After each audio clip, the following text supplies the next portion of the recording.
This is a rare and nostalgic book that I bet you didn't even know existed. I'm always on the prowl for some cool eBay deals. Oh yeah, this is some long-forgotten 90s goodness right here.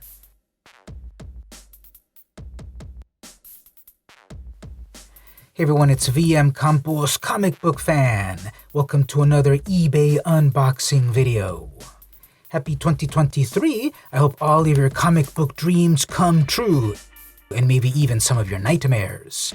So today I'm going to open up some eBay comic books that I bought. No, not issues of Draculina, Sister of Vampirella, but a mess of eBay packages. Let's get started. This first package comes from Kingsport, Tennessee. The package was harder to break open than Wolverine's adamantium bones.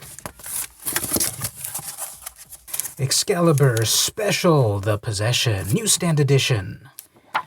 So Marvel's X-Men comics are some of the biggest selling comics of the company, some of the best known comics in all of existence.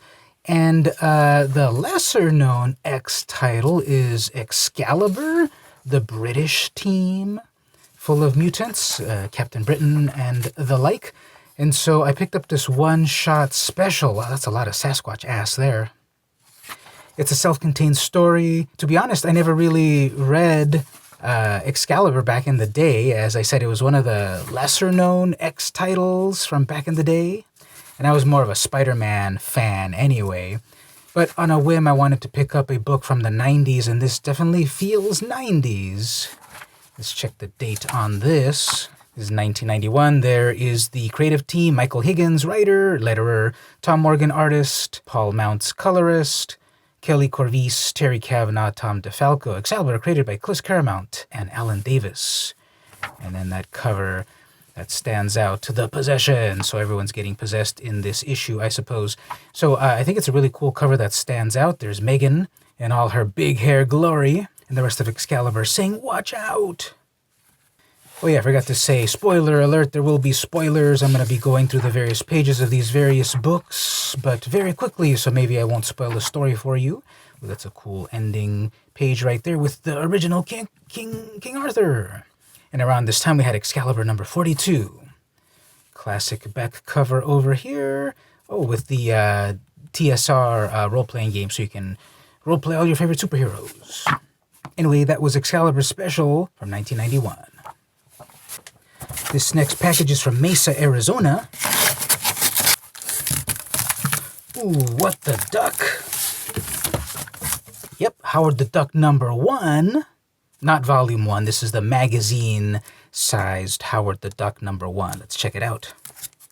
Actually, before that, we've got a little mark over here, all about books and comics in Phoenix, Arizona. Well, that's interesting. I wonder if this shop still exists. Go check them out and tell them vmcampos sent you. All right, so Howard the Duck has a very interesting origin and story and past and present and maybe future. We're starting to see the character in the MCU here and there. And it started off as just a weird one-shot character in a weird one-shot Marvel comic, and then eventually kind of evolved. There was the horrible 80s movie that traumatized a nation and basically destroyed the character. And then the character kind of lay dormant for a while. There were a couple of volumes of the book in the 70s and 80s. Then in the 2000s, there's a really cool zombie variant cover. And on and off throughout the years until the recent Chip Zdarsky books, and everyone loved that. So Howard the Duck is back. Now, this is the black and white, more mature Howard the Duck story. And this, tragically, the original creator, hey, he's totally naked there. Tragically, the creator, Steve Gerber, was basically ousted from Marvel Comics. His creation was taken, and of course the corporation did what they wanted with the character, especially when it came time to license the character and put it in movies and all of that. So there was a big old lawsuit, culminating in the classic Destroyer Duck miniseries, where legal funds were trying to be raised in order to fight in the courts and such. So it's a very interesting story. You can look up a bunch of cool videos on YouTube about the history of Howard the Duck. And as we're seeing here, the art is really cool. I love this black and white art. Very dynamic, very kind of panels full of a lot of stuff to look at. Great cartooning and caricaturing and just weird, surreal stories. So if you're used to the modern Howard the Duck, this more classic version might be a little bit different than you're used to. And then here's what we're getting at. Yes, this is the more mature Howard the Duck version, that they're not going to show this in a Marvel Comics or in the MCU anytime soon. Let's read this little part right here. Well, what are you looking at? I've got to have some private life, don't I? Yuck, yuck, yuck. And then it ends there with some other mature Marvel titles and the like. And, ooh, Dracula. So this one, what's the year on this one again? 1979, so a little bit after Star Wars, before The Empire Strikes Back. Classic late 70s Marvel magazine, $1 whole. This next package comes from East Bridgewater, Massachusetts. And I'm not quite happy with the packaging. Extremely flimsy. I'm going to have a word with them on eBay.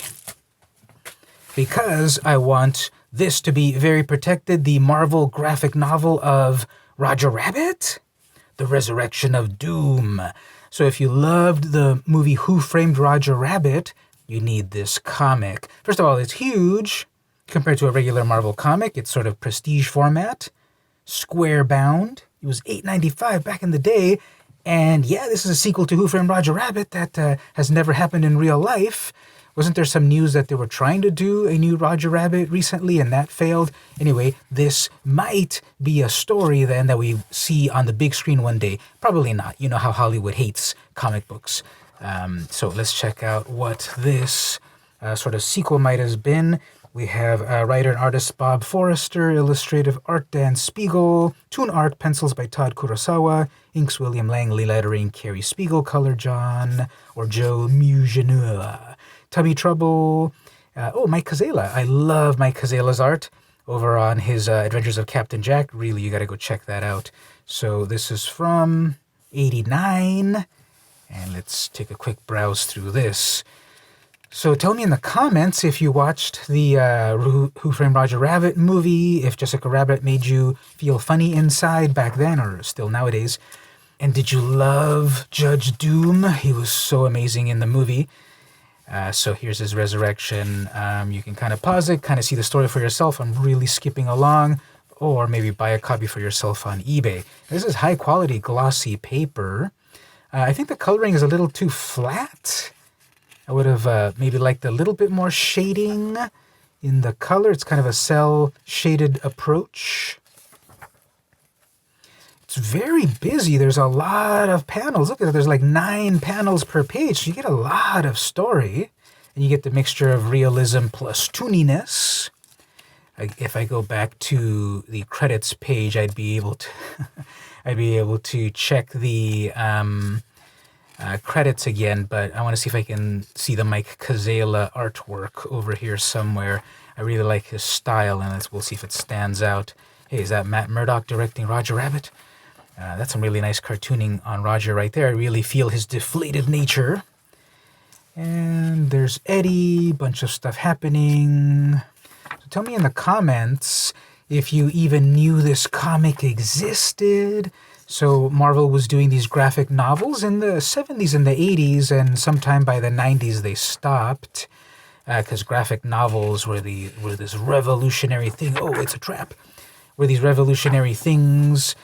Popular opinion is that Jack Kirby created the first graphic novel, A Contract with God. But actually, shortly before that, I believe it was First Comics, or was it Pacific Comics? I think it was Pacific Comics. I'll put it up on screen here. We actually had John Sable. What was its title? John Sable. Story of an Endangered Species. Something like that. That was the first graphic novel. And nowadays, graphic novels are everywhere. Or a focus on the... Oh, that's brutal right there. A focus on the trade paperbacks, which is the collection of everything. So this is one of the first, or not the first, but this was an early Marvel graphic novel. tie-in with the movie. Lots of Roger Rabbit fun. Okay, I see the Mike Kazela style right there on Roger at that point, but he did a good job of mimicking the original house style. And I'm always on the lookout for some great Kazela work. So the cover, I wish the book was more like the cover, that it's a painted or airbrushed sort of style than the sort of flatter interior color that we have here. But it's a nice addition to my collection. Something I'm definitely going to read to give me a hit of that Roger Rabbit nostalgia. And lastly, we have a package from Farmville, Virginia. So the previous items I showed were a bunch of Marvel comics, and here we have some DC comics, some good old 90s DC comics, 1993, that was a fine vintage. And what's this? Kamandi, At Earth's End. So this, I got this for just the WTF factor of things. Kamandi is a Jack Kirby creation that he did for DC Comics in the late 70s. That was Kamandi, Last Boy on Earth. And here is just 90s excess, big guns, explosions, and completely changing the vibe of this original character. The Boy of Tomorrow is back to kill the Man of Tomorrow. Now that was so awkward. It should have been The Last Boy on Earth is back to kill the Man of Tomorrow. So why'd they say tomorrow? I don't know. This is just so weird. This is an Elseworlds title, so it's these fictional stories of fictional comic books. Tom Veitch, Frank Gomez, and Mike Barreiro are the creative team. Okay, let's look at the covers for a minute, first of all.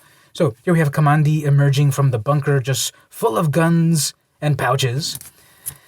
And then we've got, so we meet a brand new crew and the like, and battles among the ugly Americans. So we got a gun just pointed and blasting at that creature there. The female lead in as much impractical clothing as possible.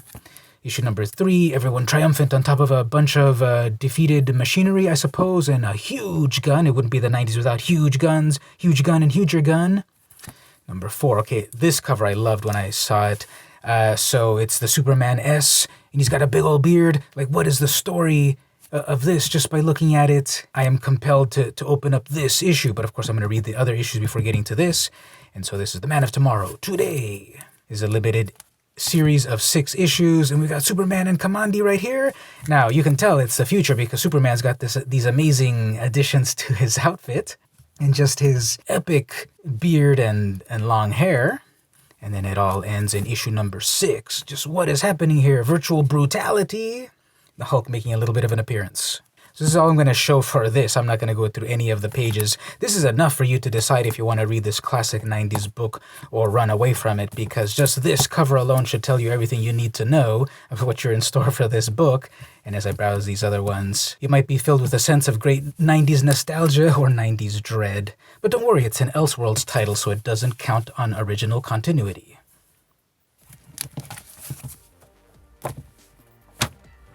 And so there you go, that was my eBay comic haul, my first haul of the year 2023. Just got some random books, some 90s goodness, some sequels that never were, and then of course the excesses of the 90s after the death of Superman, after the breaking of the Batman. What is DC going to do?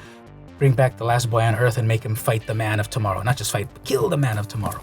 So yeah, some good stuff there. Tell me in the comments, which of these are you most interested in reading, getting a copy for yourself? How many of these do you have? How many of these did you have from back in the 90s? Tell me about it in the comments. Are you clamoring for me to go page by page in this Kamandi series? It's only 6 issues.